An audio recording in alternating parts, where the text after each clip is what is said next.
Good morning, my brothers and sisters. Welcome to episode 3 of season 6. We're now in the book of Galatians, if you haven't joined us, and we are following Paul as he is writing back to the Galatians after he's visited them on the first missionary journey.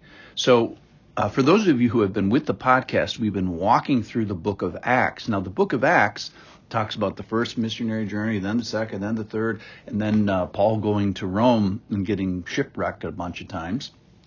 And this book was the first book. Galatians is the first book written of the New Testament. That's not the book of Acts. The Acts was actually written later. But where this was written in the chronological history of the book of Acts, the first missionary journey was described in Acts chapter 13 and Acts chapter 14. So right at Acts chapter 15 is when this was written back to the people he had just visited on the first missionary journey. All right, so yesterday we talked about the pleasure of God. What pleases God? It's a great question. And Paul tells us one of the things that please God is revealing himself. So let me read our passage for today. It's about Paul's call, and we're going to dissect about his qualifications here in a minute. All right, so I'm going to start in Galatians chapter 1, verse 15. When he who had set me apart before I was born and who called me by his grace was pleased to reveal his Son to me. That's where we got the pleasure of God in Revelation. In order that I might preach him among the Gentiles, I did not immediately consult with anyone, nor did I go up to Jerusalem to those who were apostles before me, but I went away into Arabia. So Paul got converted on the road to Damascus, went to Damascus, then he goes to the Roman province of Arabia, and then here he's going to return to Damascus. Verse 18, then after 3 years I went up to Jerusalem to visit Cephas, Peter, and remained with him 15 days. I saw none of the other apostles except James, the Lord's brother. In what I am writing to you before God, I do not lie. That's interesting. Verse 21, then I went into the regions of Syria and Cilicia, and I was still unknown to the persons in the churches of Judea that are in Christ. They were only hearing of it and said, he who used to persecute us is now preaching the faith he once tried to destroy. And they glorified God because of me. All right, so Paul is giving his credentials and criteria. Why should you listen to Paul is what he's saying. And so he talked about the character of God, which is that the Lord is pleased to reveal himself. And Paul is shocked because of the Galatians miszealing, if you will. That is, they're barking up the wrong tree and sort of getting the gospel wrong. And what Paul is saying is, hey, this is the big reveal of God, is his gospel. It's something that he entrusts to us.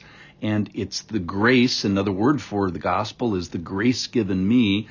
And so he's mad at the Galatians for deserting and distorting and receiving a gospel contrary, a quote unquote a gospel contrary.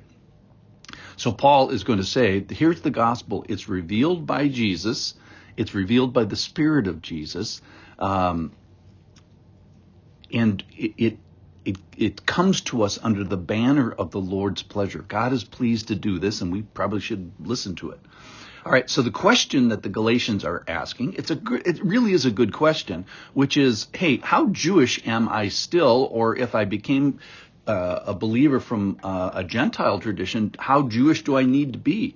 And what priorities must I have? And where does the Jewish history, what priority does that have? What are the essentials versus the optionals? And what are the things that truly, truly should be left behind? So from a Jewish side, Peter and Paul and the Jews are asking this question. And then similarly, the Gentiles are also asking this question. Kind of like big question is, who are the chosen? How do you get into the family? And then what is the family? Eventually he's going to say, I'll cut to the conclusions in chapter 3. He's going to say, hey, there is neither Jew or Greek. There is neither slave or free. There's no male or female, for you all are one in Christ. Doesn't matter what your gender is, doesn't matter what your job is, doesn't matter what your tradition is. We're all one under Christ. So he's going to get there, but in the meantime, he's saying, why should you listen to me? Because he's going to credential himself, which is from his conversion. Then he goes to Damascus blind, and he's met up with a early believer there, and he immediately starts to preach in Damascus. Now, they don't like it because he's preaching, and they actually want to kill him.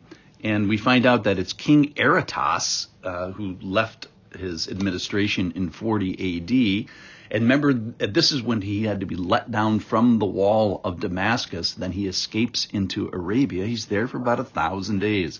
So I might title this 1,000 Days of Arabia. And that's when I think the Lord just spends time with the Lord. So he perhaps had a ministry there, but I think it was mostly a ministry to him. So Paul's story, after he becomes a believer, he goes to Damascus. Then he's there for a short period of time. He gets some persecution. They want to kill him.